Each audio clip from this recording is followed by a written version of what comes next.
So hello no, ngayon no, pag-usapan nito tungkol sa mga tao no, na mga chismosa no, na dapat niyong iwasan ang mga ganitong klaseng mga tao, mga chismosa no, na walang ibang ginagawa kundi nagpupundok, paninira sa kapwa. Itong mga taong ito ay tulad ito ng isang posporo na kayang sunugin ang buong bukid no. Sila rin minsan ang nakakasira sa buong barangay, sa mag-asawa, sa pamilya, o kahit ano pa man. No? So dapat ninyong iwasan ang mga ganitong klaseng tao. Kasi ang ganitong klaseng mga tao, ito ay mga agent or mga ahinte ni Satanas upang wasakin ka. Mananatili kang mamumuhay ka na mapayapa, gagawaan ka nila ng istorya.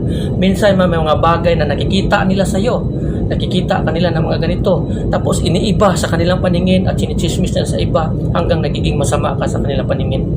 So itong mga taong ito, wala itong magandang naidudulot. Ito yung mga tao mapanirang puri. Sinasabi ng ating Panginoon dito sa kasulatan na walang tao makakapasok sa kaharian ng Diyos gaya ng mga tao no na mapanirang puri. They cannot enter the kingdom of God. No? Yung mga taong chismoso. Marami din. Iwasan nyo po ito kasi kahit saan ito. May mga magkakaibigan na minsan winawasak lang ng sistema ng mga chismosa at nagiging magkaaway na. So dapat natin itong iwasan. Iwasan nyo po ang ganitong klaseng tao na ginagamit ni Satanas upang wasakin ka, ang pamilya, ang gobyerno. Alam nyo naman, kahit saan dito, wala silang ebidensya nakikita, kundi nagbibis lamang sila sa kanilang nakikita. Kahit yung mga nakikita nila iba sa kahulugan doon sa mga ginagawa, sinichismis nila at kinakalat nila ang mga maling impormasyon hanggang sa nawawasak ang lahat. So dapat yung iwasan ng ganitong klaseng tao kasi nga ang kalooban ng Panginoon ay hindi ito kinalulugdan ng Diyos. Ang kalooban ng Panginoon ay dapat tayo magiging banal. So be holy for I am holy. Yan ang sinabi ng ating Panginoon sa Kristo.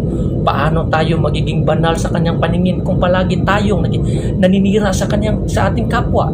Hindi natin minamahal ang ating kapwa. Kasi kung minamahal mo ang iyong kapwa, intindihin mo siya, patatawarin mo siya sa kanyang mga kasalanan.